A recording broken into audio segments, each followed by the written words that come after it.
Hi, welcome to BibleDudes. I'm Michael Holman, and this lecture is going to focus on the biblical prophets who prophesied in the 6th century BCE, as well as their historical context. The main point about historical context has to do with the exile.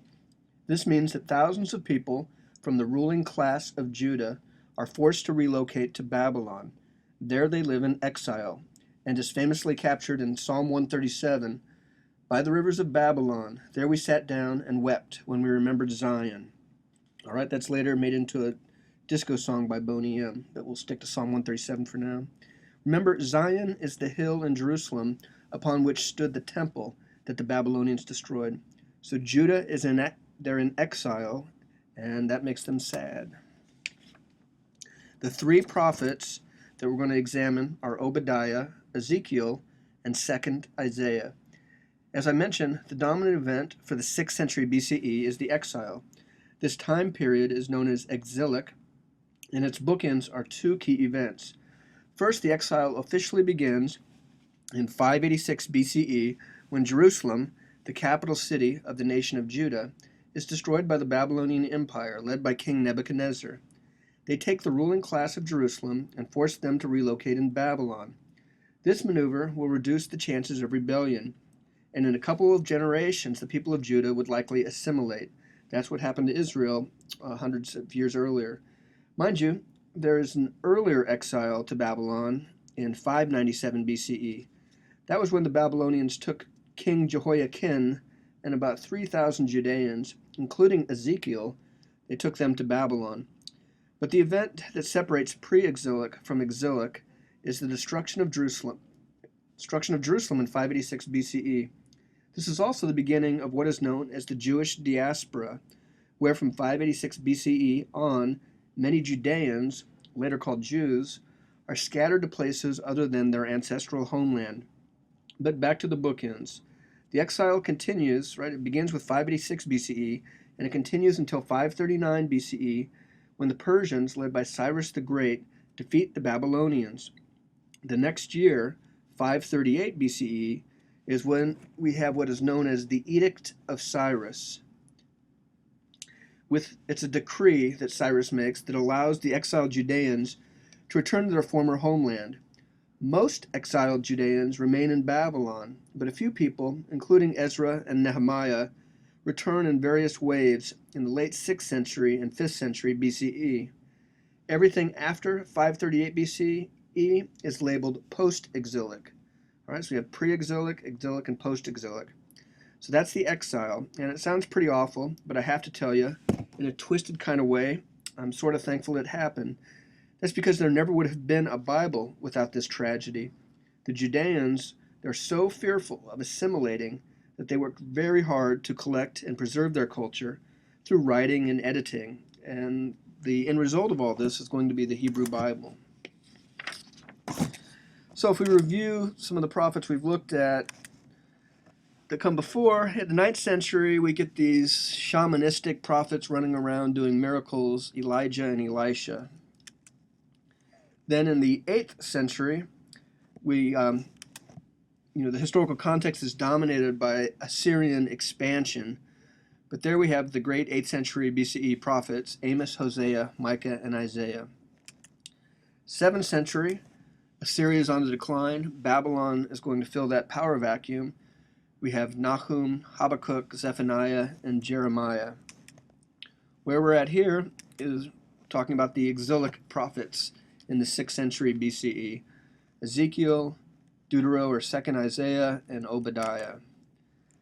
Then there's some prophets who come later. They're called post-exilic prophets, 538 BCE onward, as we get 3rd Isaiah, Haggai, Zechariah, Jonah, Malachi, and Joel. Right, the events leading up to the exile can be read in the last chapter of the Deuteronomistic history, and that's 2 Kings 25. There we read that King Nebuchadnezzar lay siege to Jerusalem for 2 years. Right, imagine how awful that would be, and they're running out of food. They ran out of food. The walls were breached in 586 BCE, and King Zedekiah fled with his troops, and they're caught near Jericho. They brought Zedekiah and his family to Nebuchadnezzar, and that's where they killed Zedekiah's sons and then poked his eyes out, so that the last thing he saw would be his kids dying. Meanwhile, the Babylonian army took a bunch of valuable stuff from the temple and then burned the temple and the city of Jerusalem. They left a man named Gedaliah in charge of Judah. Gedaliah, he's sort of like a governor, but he's quickly assassinated, and many of the Judeans who were not taken away in exile, they fear Babylonian reprisal, and so they're afraid and they flee to Egypt. That's what happened to Jeremiah, who is going to die in Egypt, and we don't know much about what happens to him after he left Judah. The story, for the Deuteronomistic historian, though, it ends with a little bit of hope, because it says that the former king, Jehoiakim, who was taken to Babylon in 597, it says that he finds favor with the Babylonian king. And then the story, told by the Deuteronomistic historian, ends. It's a cliffhanger. We can pick up the narrative, though, in the first chapter of Ezra. Now suddenly, we jumped in, it's 538 BCE, and Cyrus, in Hebrew his name is Koresh, but Cyrus the Great issues the Edict of Cyrus, as it's known, and allows those exiled Judeans to return, along with many of the cultic vessels that were taken from the temple. One of the people who returns is named Zerubbabel, and his name sounds like Babylonian chewing gum. But notice his name, though, it's very Babylonian. They're assimilating. Zeru means seed of, and Babel is the word for Babylon.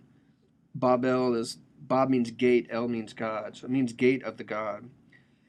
Zerubbabel is the grandson of Jehoiakim, and many people think he's going to be the Messiah, or the Anointed One. He's a descendant of David, and they think he's going to rule Jerusalem, or rule over Judah, as king. But it's a mystery. He just disappears, and we don't exactly know what happens to him.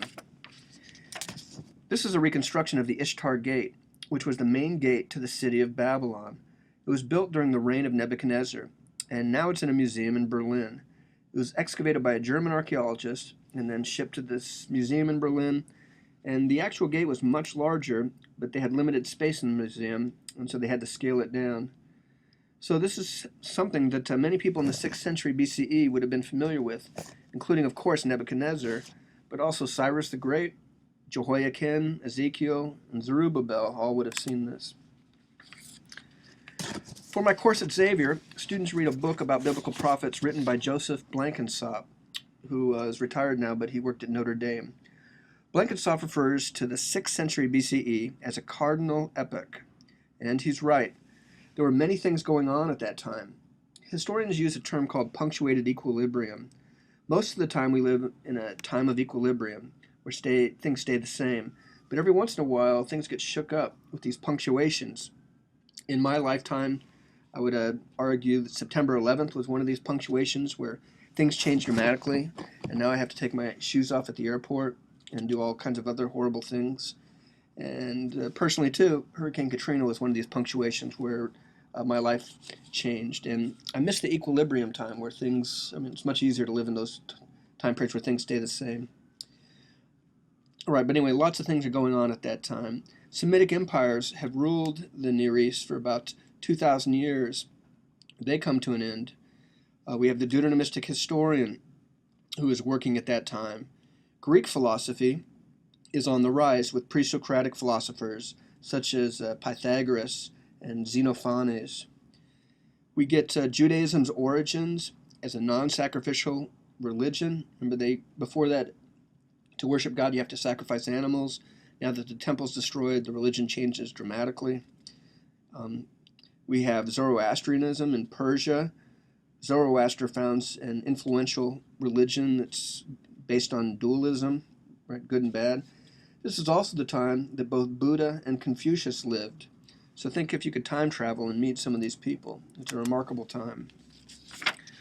All right, let's start with Obadiah. Obadiah is the shortest book in the Bible. Speaking about short, you know who the second shortest man in the Bible is? It's Nehemiah. Ha ha ha. Then the shortest man in the Bible, that's going to be Job's buddy, Bildad the Shuhite. All right. So here's his name in Hebrew, and it means, Eved means servant, the Yahoo at the end means Yahweh, so servant of Yahweh. And here is the entire text of Obadiah. Again, shortest book in the Bible. Notice it's a very short superscription, just a vision of Obadiah. Nothing about who is king or who his dad is. All right, so I'm going to read all of this in one breath. Vision of Obadiah. This is what the sovereign Yahweh says about Edom. We have heard a message from Yahweh. An envoy was sent to the nations to say, "Rise, let us go against her for battle. See, I will make you small among the nations. You will be utterly despised. The pride of your heart has deceived you, you who live in the clefts of the rocks and make your home on the heights, who say to yourself, who can bring me to the ground?" All right, I wasn't able to do that. I have to breathe. So though you soar like the eagle and make your nest among the stars, from there I will bring you down, declares Yahweh. If thieves came to you, if robbers in the night, oh, what a disaster awaits you. Would they not steal as much as they wanted? If grape pickers came to you, would they not leave a few grapes? But how Esau will be ransacked. Right? This is all about their neighbor Edom, who's also called Esau. They're upset with the way they pillaged them after the destruction of 586. So Esau will be ransacked, his hidden treasures pillaged. All your allies will force you to the border. Your friends will deceive and overpower you. Those who eat your bread will set a trap for you, but you will not detect it. In that day, declares Yahweh, will I not destroy the wise men of Edom, those of understanding, in the mountains of Esau? Your warriors, Taman, will be terrified, and everyone in Esau's mountain will be cut down into slaughter. Because of the violence against your brother Jacob, you will be covered with shame. You will be destroyed forever. On the day you stood aloof while strangers carried off his wealth and foreigners entered his gates and cast lots for Jerusalem, you were like one of them. You should not gloat over your brother in the day of his misfortune, nor rejoice over the people of Judah in the day of their destruction, nor boast so much in the day of their trouble. You should not march through the gates of my people in the day of their disaster, nor gloat over them in their calamity in the day of their disaster, nor seize their wealth in the day of their disaster. You should not wait at the crossroads to cut down their fugitives, nor hand over their survivors in the day of their trouble. The day of Yahweh is near for all nations. As you have done, it will be done to you. Your deeds will return upon your own head. Just as you drank on my holy hill, so all the nations will drink continually. They will drink and be as if they had never been. But on Mount Zion will be deliverance. It will be holy, and Jacob will possess his inheritance. Jacob will be a fire and Joseph a flame.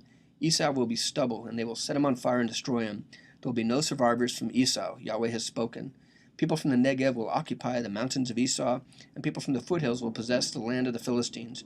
They will occupy the fields of Ephraim and Samaria, and Benjamin will possess Gilead.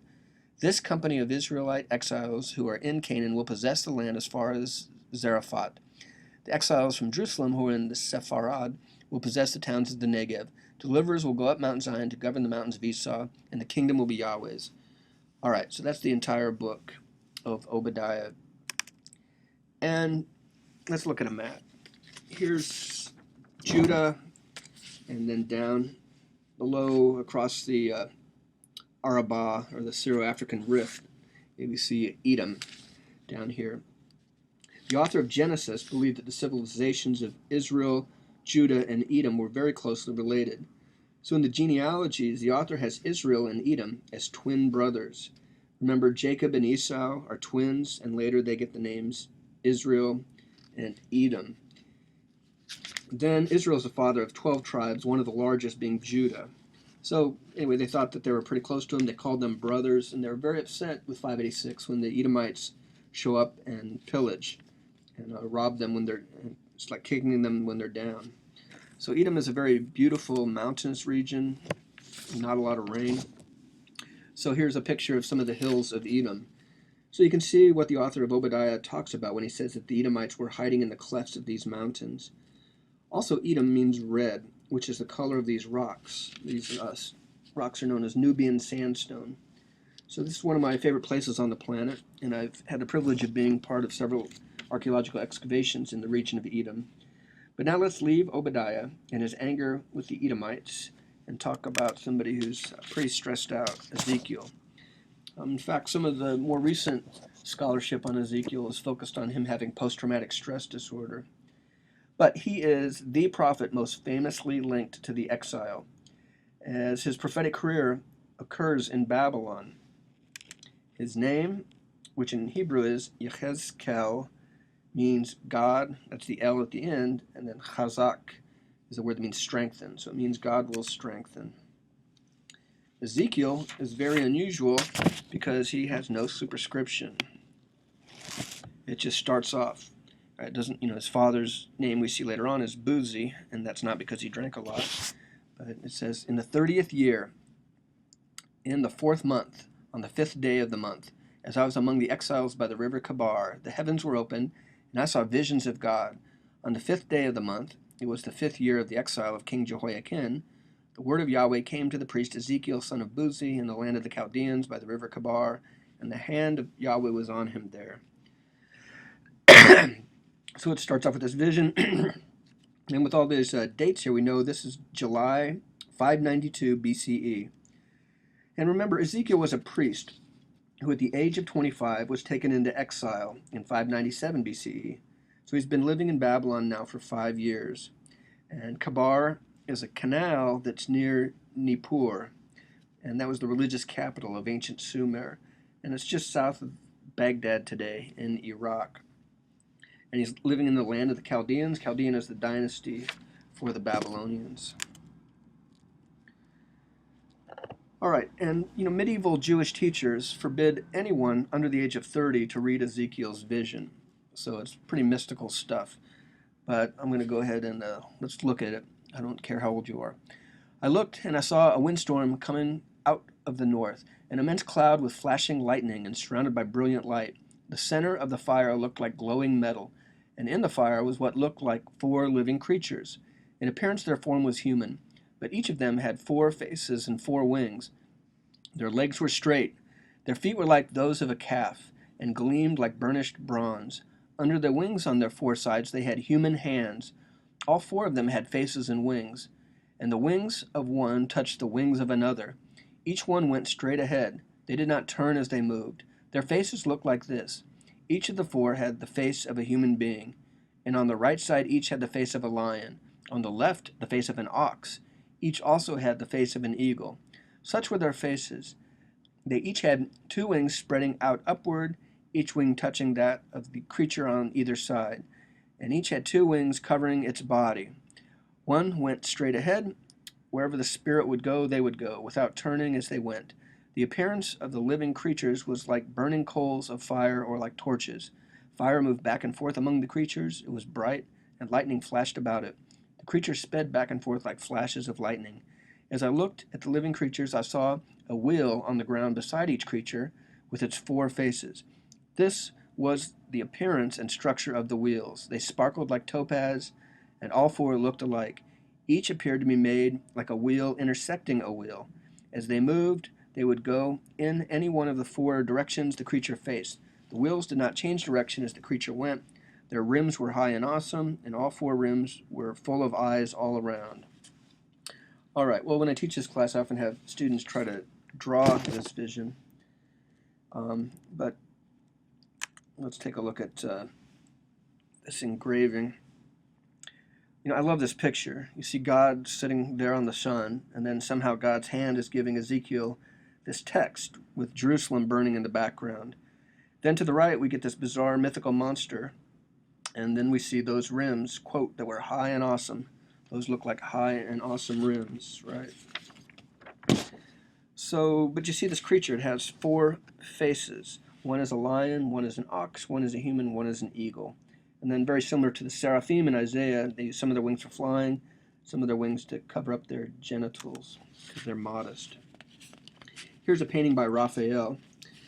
And here we see the human to the left, and then the lion and bull beneath, or the lion and ox beneath, with God sitting on the eagle. And where did these 2 babies come from that are near God's armpits? Those are cherubim. Remember, a cherub in the Bible is a monster that has a human head, lion body, and eagle wings.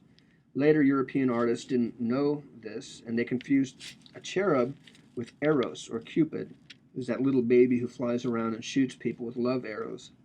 This vision of Ezekiel plays a large role in church architecture. That's because some guy who studied this long ago said there was a secret message here. 4 faces on these Ezekiel cherubim, and 4 is a significant number to Christians because there are 4 Gospels. So he claimed that the human face was Matthew, the lion represented Mark, the ox was Luke, and the eagle was John.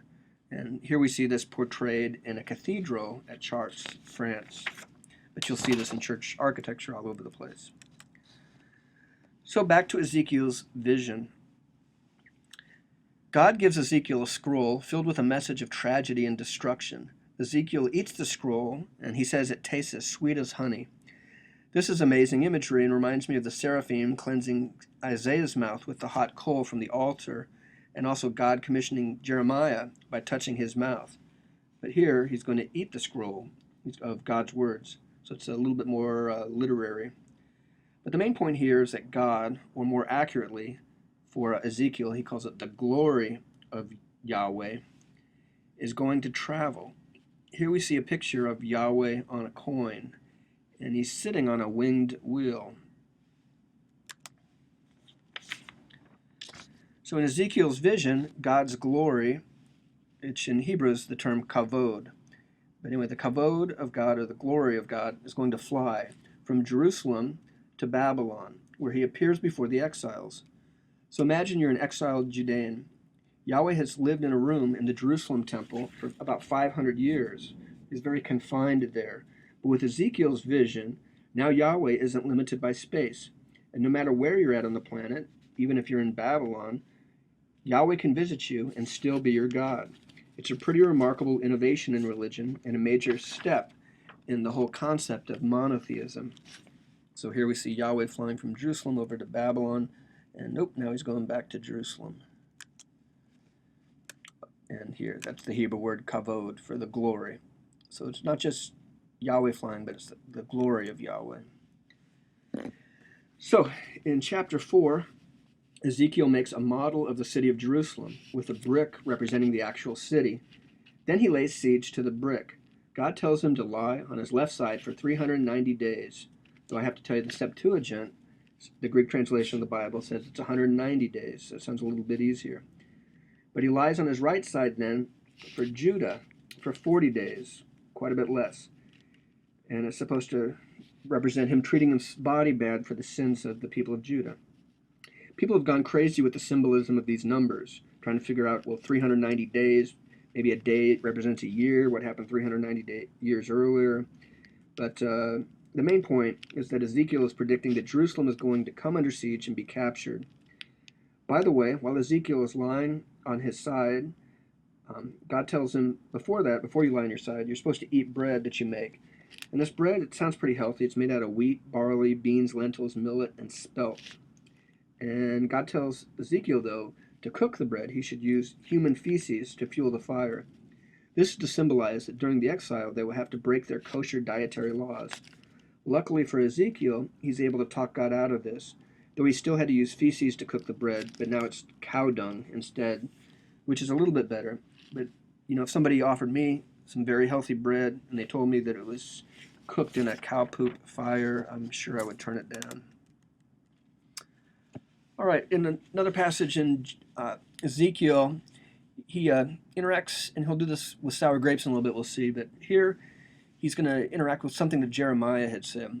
Jeremiah had argued that if they had found one righteous person in Jerusalem, the entire city would have been saved, but they were not able to, according to Jeremiah.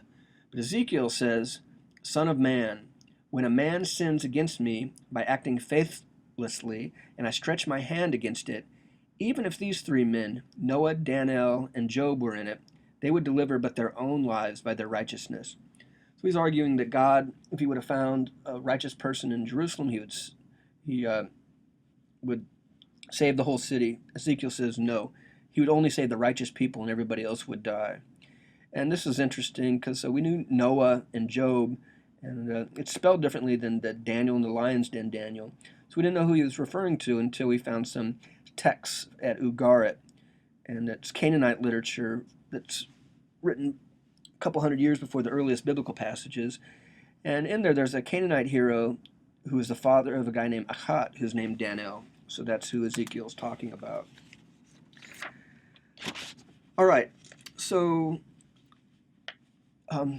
Jeremiah had talked about sour grapes. Ezekiel does too. And it says, "The word of Yahweh came to me. What do you people mean by quoting this proverb about the land of Israel? The parents eat sour grapes and the children's teeth are set on edge." Again, that'd be like me eating hot sauce in my children's mouths, feeling like it's on fire. And Jeremiah didn't like that time. He predicted a time of peace where if the parents eat sour grapes, they taste the sour grapes, and everybody's held accountable for their own actions. Well, Ezekiel's pretty similar. He says, "As surely as I live, declares sovereign Yahweh, you will no longer quote this proverb in Israel, for everyone belongs to me, the parent as well as the child. Both alike belong to me. The one who sins is the one who will die."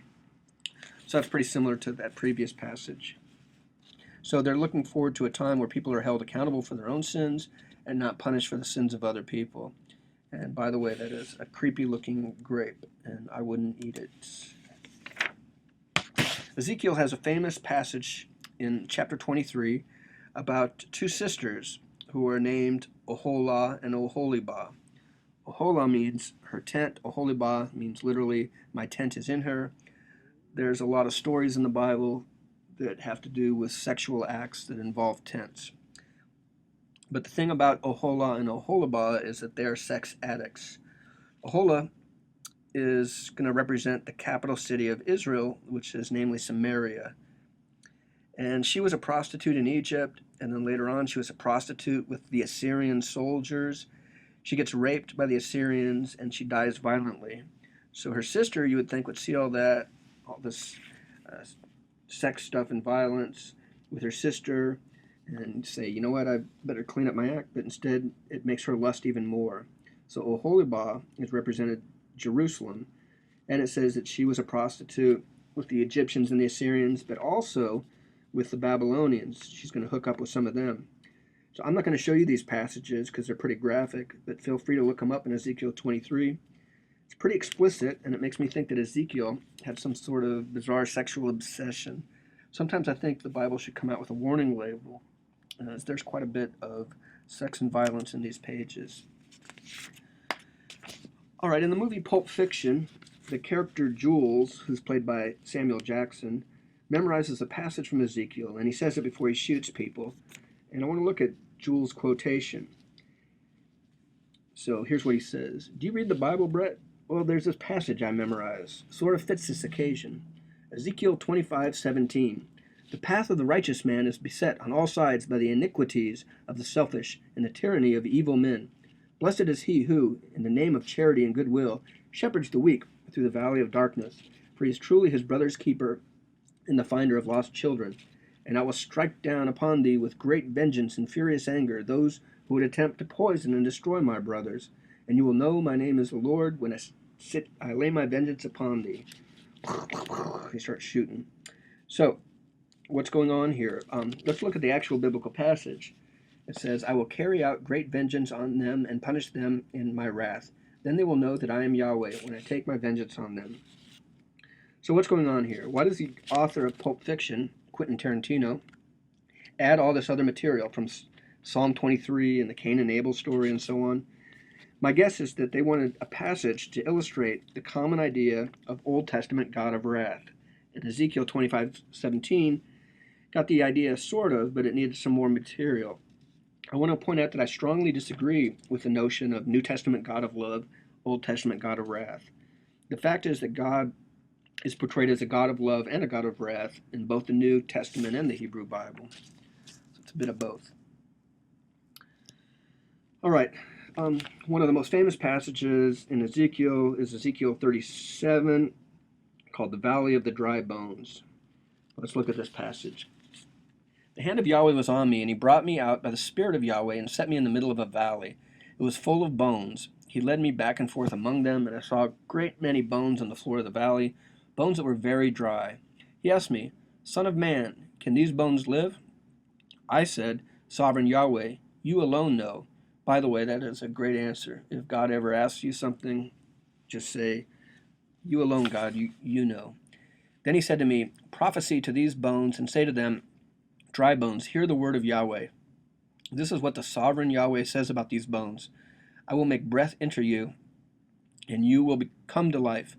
I will attach tendons to you and make flesh come upon you and cover you with skin. I will put breath in you, and you will come to life. Then you will know that I am Yahweh.' So I prophesied as I was commanded, and as I prophesying, There was a noise, a rattling sound, and the bones came together, bone to bone. I looked. The tendons and flesh appeared to them, and skin covered them, but there was no breath in them. Then he said to me, Prophecy to the breath, prophesy, son of man, and say to it, This is what sovereign Yahweh says. Come, breath, from the four winds, and breathe into these slain, that they may live. So I prophesied as he commanded me, and breath entered them. They came to life and stood up on their feet, a vast army. Then he said to me, Son of man, these bones are the people of Israel. They say, Our bones are dried up, and our hope is gone. We are cut off. Therefore prophesy and say to them, This is what the sovereign Yahweh says. My people, I'm going to open your graves and bring you up from them. I will bring you back to the land of Israel. Then you, my people, will know that I am Yahweh, when I open your graves and bring you up from them. I will put my spirit in you, and you will live, and I will settle you in your own land. Then you will know that I am Yahweh, that I, Yahweh, have spoken, and I have done it, declares Yahweh.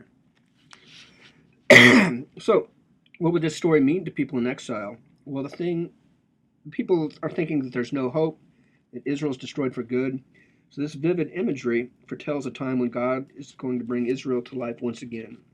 By the way, that song, them bones, them dry bones, leg bones connected to the hip bone, and all that comes from this passage. There's an earlier famous song about Ezekiel seeing those rims. Ezekiel saw the wheel way up in the middle of the air. Anyway, you can look up those songs. So that's dry bones. It's kind of the opposite of that movie, The Mummy, or I guess it's the same process as the movie The Mummy, where he gets more and more flesh. And they measure life in antiquity by breathing. So that's what that passage is like. Today we do it by brain waves, I guess, but back then breathing was the measure of life. Here is a remarkable painting that's 1,800 years old from the Dura Europa synagogue in Syria.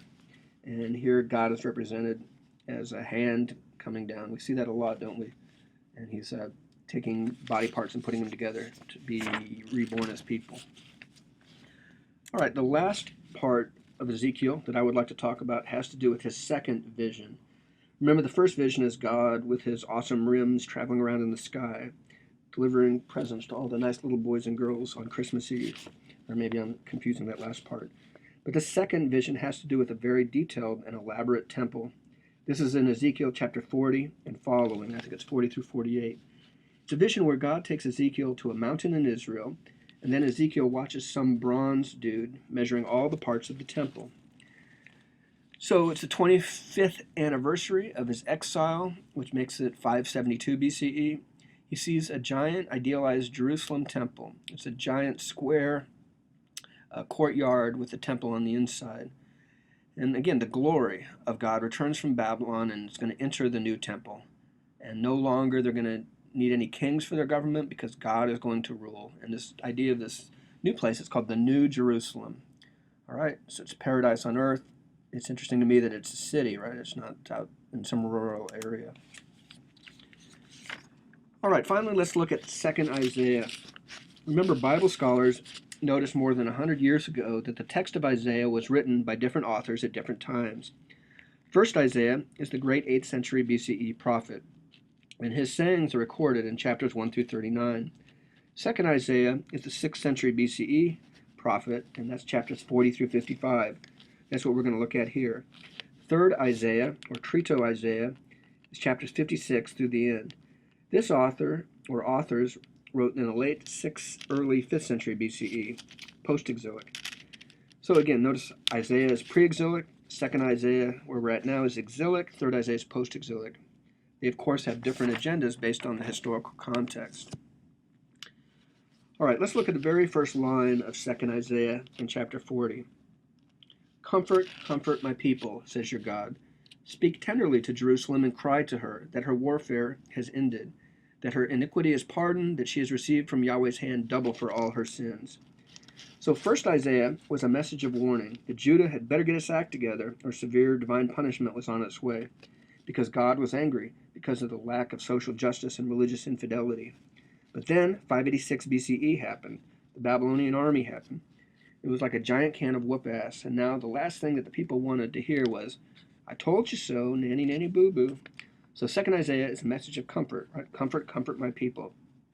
Notice the author says that the people of Jerusalem have paid double for their sins. They paid this horrible price, and now it's time to rebuild. I see this at the supermarket when some kid's running around and the mom says, "You better get over here, I'm going to slap you so hard." And the kid keeps running around and maybe they fall and crack their head open and the mom says, "Oh, I'm here now, baby. Buck up, little camper, things are going to be better." So let's look at this famous passage in Isaiah. It's right after that first one with "Comfort my people." And this is famous mostly because of its interpretation by the authors of the Gospels in the New Testament. The issue here is grammar. How do you punctuate this sentence? If we work backwards, we can figure out how to do this. By the way, the New Testament authors punctuate this as "a voice cries out, colon, in the wilderness prepare the way of Yahweh, comma, make straight in the desert a highway for our God." So, but if we have this thing called parallelism, which is the most defining feature of poetry in the ancient Near East. If we work backwards, look at our God. You see what's parallel to that in this passage? It's Yahweh. Highway here is parallel to the way. Desert is parallel to the wilderness, and make straight is parallel to prepare. So the only part left without a parallel component is the introductory phrase, "a voice cries out." So, I'm sorry, what I said before was a mistake. The New Testament Gospel is punctuated as follows: "A voice cries out in the wilderness, colon." And they say the voice crying out in the wilderness is in fact John the Baptist. He's out in the desert getting everything ready for the Messiah, is the New Testament interpretation. But that's incorrect. The correct way to pronounce it, to punctuate it, would be "a voice cries out, colon," and then we have the parallel structures of the verse there that follow. So that's the correct way to punctuate that. "A voice cries out, colon," and then the parallel structures. All right, in Isaiah 45, there's kind of a surprising passage where they call somebody the Messiah. It's quite a bit earlier than Jesus. And here's what it is. Remember, Messiah, in Hebrew, it's Mashiach, and it means anointed, right? Anointed with olive oil. So it says, "This is what Yahweh says to his anointed, to Cyrus," or in Hebrew, to Koresh, "whose right hand I take hold of to subdue nations before him and to strip kings of their armor, to open doors before him, the gates will not be shut. I will go before you and will level the mountains. I will break down gates of bronze and cut through bars of iron. I will give you hidden treasures, riches stored in secret places, so that you may know that I am Yahweh, the God of Israel, who summons you by name. For the sake of Jacob my servant, for Israel my chosen, I summon you by name and bestow on you a little honor, though you do not acknowledge me. I am Yahweh, and there is no other. Apart from me, there is no God." It's a very monotheistic statement. "I will strengthen you, though you have not acknowledged me, so that from the rising of the sun to the place of its setting, people may know that none besides me. I'm Yahweh, and there is no other." All right, so at the time, remember, they'd had a king related to David on the throne of Judah for 500 years. Now they don't. They're trying to figure out, who's that going to be. So that's where we start getting this idea of Messiah, or messianic fervor of the time. But it's interesting here that God's anointed is not even somebody from Judah. It's Cyrus the Great. But in this trend towards monotheism, God is working through Cyrus, even though Cyrus apparently doesn't know it. All right. So also notice in that previous passage, Cyrus the Great of Persia is gaining in power, and the author knows that Babylon destroys Jerusalem. So most people think around 550 to 539 is a reasonable date for the prophecies of 2nd Isaiah. They know about Cyrus the Great, so there's no way that was written in the 8th century BCE. Okay, Isaiah 53 is the suffering servant passage. This is the final of 4 passages known as the Songs of the Suffering Servant. There's 4 of them. So this passage has arguably had more of an impact on the world than any other prophetic text. That's because the authors of the Gospels in the New Testament write their accounts about Jesus' trial, crucifixion, and burial in a direct attempt to match the events of their story with its earlier passage. Even Mel Gibson quotes Isaiah 53 at the beginning of his awful film, The Passion of Christ. That's what we see here, though he misstates the original passage not acknowledging that there's a second Isaiah. So we can fix that there. And some of my students are surprised to hear that I don't like that movie. They seem to think that it's some sort of a scholarly documentary about what really happened to Jesus.